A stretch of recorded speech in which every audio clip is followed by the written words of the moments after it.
The only way to make sense out of change is to plunge into it, move with it, and join the dance. I don't think people understand the profound wisdom of Alan Watts.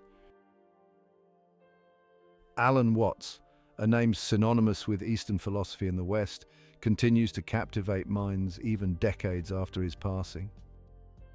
His soothing voice, often laced with humor, brought complex Eastern philosophies like Zen Buddhism and Taoism to a Western audience hungry for meaning. Watts's teachings weren't confined to dusty bookshelves. They resonated with a generation seeking truth beyond societal norms. He didn't preach rigid doctrines. Instead, he invited introspection, urging listeners to question their perceptions and embrace the flow of life. Born in England in 1915, Watts's fascination with Eastern thought began in his youth. He delved into the teachings of Zen, Taoism, and Hinduism, captivated by their emphasis on experience over dogma. Migrating to the United States, he became an Episcopal priest, seeking to bridge the gap between Eastern and Western thought. However, Watts eventually left the confines of organized religion, feeling it limited the scope of spiritual exploration. His true calling lay in sharing his insights through radio talks, lectures, and books, captivating audiences with his wit and wisdom. If you're enjoying this video, please subscribe to our channel for more content on Alan Watts's timeless wisdom, and thank you for watching. Watts' teachings, often described as a blend of Eastern philosophy and Western psychology, offered a refreshing perspective on life, death, and everything in between. He challenged the Western obsession with control, urging a surrender to the natural order of the universe. His words weren't mere platitudes, they were invitations to experience the world anew, to let go of anxieties and embrace the present moment. This message, timeless in its essence, continues to resonate deeply in our modern world. Watts' legacy extends beyond his words. He didn't just preach, he embodied his teachings, embracing life with a childlike wonder and a profound acceptance of its impermanence. He encouraged his listeners to do the same, to shed their preconceived notions and experience the universe with open hearts and minds. His influence can be felt in various spheres, from art and music to psychology and self-help, a testament to the enduring power of his ideas. His teachings offer a roadmap to navigate the complexities of life, encouraging us to find peace, not by controlling the world around us, but by changing our perception of it. In a world obsessed with order and predictability, we often find ourselves clinging to the illusion of control. We meticulously plan our days, striving to eliminate uncertainty and secure desired outcomes. But as Alan Watts wisely observed, the more you struggle to live, the less you live. This pursuit of control, while seemingly logical, often leads us astray from the true essence of life. We become so fixated on dictating the future that we fail to appreciate the beauty and spontaneity of the present moment. Watts argued that this need for control stems from our fear of the unknown, our aversion to the unpredictable nature of life. We construct elaborate mental frameworks, attempting to impose order on a universe that thrives on chaos and change. This resistance to the natural flow of life, this struggle against the current, only generates suffering. We expend our energy battling the inevitable, clinging to the illusion that we are the masters of our own destiny.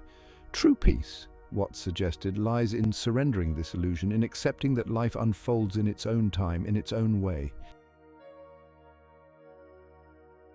The primary cause of unhappiness is never the situation, but rather the thoughts about it, stated Watts. Our attempts to control life often stem from our thoughts, our interpretations of events, rather than the events themselves. We assign meaning, often negative, to situations, creating unnecessary anxiety and stress. Watts challenged us to question these thoughts, to recognize them as mere interpretations, not absolute truths. Letting go of the need to control, he argued, begins with letting go of our rigid thought patterns. This concept of letting go is not about becoming passive or resigning ourselves to fate. It's about recognizing that our relentless pursuit of control is often counterproductive, preventing us from truly experiencing the richness of life. It's about embracing uncertainty, about finding joy in the unexpected detours life throws our way. It's about trusting that The universe, in its infinite wisdom, has a plan, even if that plan doesn't align with our limited human perspective.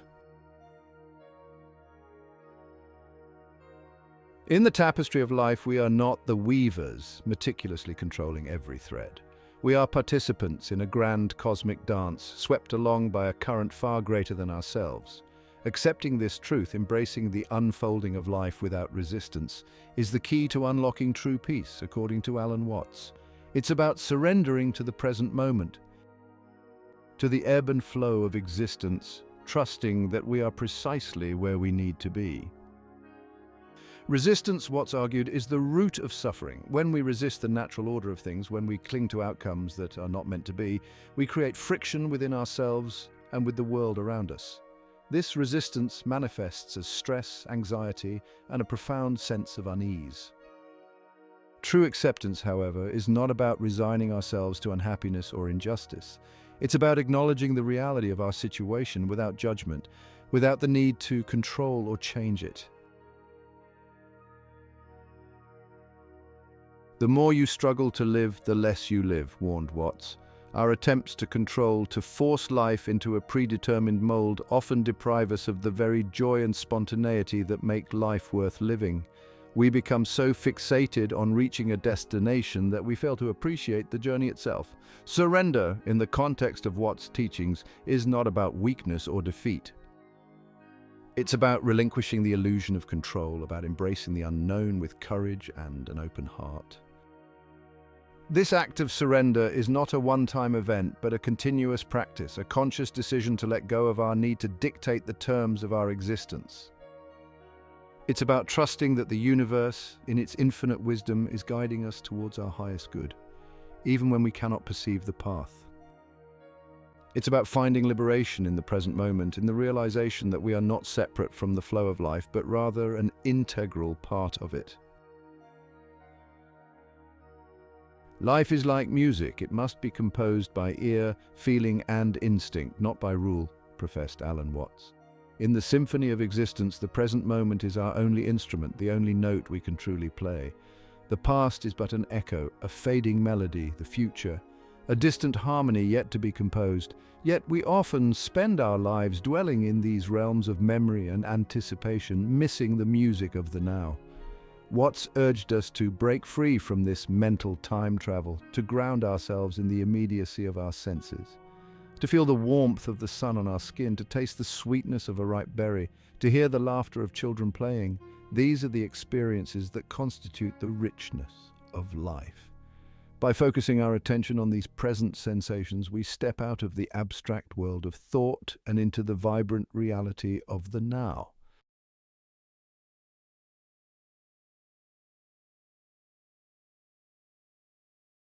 Our minds, hardwired for survival, are constantly seeking to predict and control the future, while simultaneously replaying past events, searching for patterns and meaning. This mental habit, while useful in certain contexts, can trap us in a cycle of anxiety and regret. We worry about events that may never transpire, and we lament choices made long ago, robbing ourselves of the joy of the present. Watts encouraged us to observe these mental patterns without judgment, to recognize them as mere thoughts, not ultimate truths. The past is immutable, the future uncertain.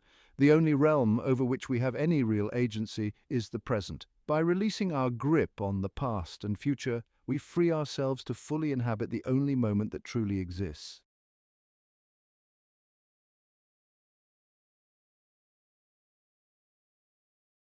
The universe is not a collection of distinct objects, but a continuum, a unified field, declared Alan Watts, inviting us to perceive reality through a different lens. Our senses, while essential for navigating the physical world, often create the illusion of separateness. We see ourselves as individual entities, distinct from the trees, the mountains, the vast ocean of stars above. Yet Watts argued this perception of separation is merely an illusion, a product of our limited human perspective. Imagine for a moment the intricate dance of a forest ecosystem. Trees, seemingly solitary giants, are bound together by a vast network of fungal mycelia, sharing nutrients and information. Birds, insects, and animals, each playing their unique roles, contribute to the delicate balance of the ecosystem. This intricate web of interdependence extends far beyond the forest floor, connecting all life on Earth, and indeed the entire cosmos. Try to imagine what it would be like to go through life with no thought of I or me, suggested Watts, challenging the very foundation of our self-identity. We cling to our sense of self, our ego, as the defining aspect of our being. Yet, Watts argued, this ego is not a fixed entity, but a construct, a product of our thoughts, memories, and experiences. It is the mind's way of creating order and continuity in a universe that is inherently fluid and interconnected. This identification with the ego, Watts believed, is the source of much of our suffering. We become attached to our desires, our fears, our perceived limitations, believing them to be an intrinsic part of our true nature. This attachment creates a sense of separation from the world around us, a feeling of being alone and isolated. True liberation, according to Watts, lies in transcending this limited sense of self, in realizing our interconnectedness with all things. The ego, according to Alan Watts, is much like a skilled puppeteer casting shadows on the wall of our consciousness. We mistake these shadows, our thoughts, emotions, and desires, for the reality of who we are. We become entangled in their dramas, their triumphs and tragedies, believing them to be the sum total of our existence. This identification with the ego, however, blinds us to the vastness of our true nature, the boundless potential that lies dormant beneath the surface of our thoughts. The ego thrives on comparison, constantly measuring itself against others, seeking validation and approval. It craves control, attempting to bend the world to its will, fearing the uncertainty and impermanence that are inherent to the human experience. This constant striving, this relentless pursuit of ego gratification leads only to suffering, for it keeps us trapped in a cycle of desire and aversion, never truly content with what is. Try to imagine what it would be like to go through life with no thought of I or me, urged Watts, inviting us to step outside the confines of our ego-driven perceptions. This is not to suggest that we should deny our individuality or strive to become emotionless beings. Rather, it is an invitation to loosen the grip of the ego, to observe its machinations without judgment, and to recognize that we are not our thoughts, our emotions, or our desires. Transcending the ego is not about annihilation, but about integration. It is about recognizing that the ego, while a necessary aspect of our human experience, is not the totality of who we are. It is about connecting with a deeper sense of self, a boundless awareness that encompasses the ego but is not limited by its constraints. This shift in perspective allows us to experience life with greater freedom, compassion, and joy, for we are no longer bound by the limitations of our self-imposed identity.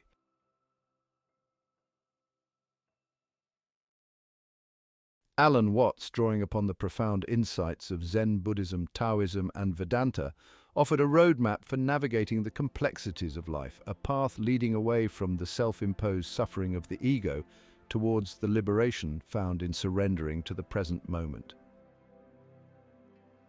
His teachings, far from being mere philosophical musings, offer practical wisdom for our modern age, an age often characterized by anxiety, stress, and a pervasive sense of disconnection. By relinquishing the illusion of control, embracing the unfolding of life as it is, and recognizing the interconnectedness of all things, we open ourselves to a more fulfilling and meaningful way of being. We discover that true peace is not found in external circumstances, but rather in the depths of our own awareness, in the stillness of the present moment. Watts' message, transcending time and cultural boundaries, continues to resonate deeply because it speaks to a fundamental human longing, the longing for peace, for freedom, for a sense of belonging in a world that often feels chaotic and unpredictable. His teachings remind us that we are not separate from the flow of life, but rather an integral part of a vast and interconnected universe. By integrating Watts's wisdom into our daily lives, by cultivating a practice of presence, acceptance, and surrender, we can awaken to the fullness of our being, experiencing the joy, the wonder, and the profound sense of peace that arises when we align ourselves with the natural harmony of the universe. Trust the universe, Watts urged, for it is in the letting go that we truly find ourselves.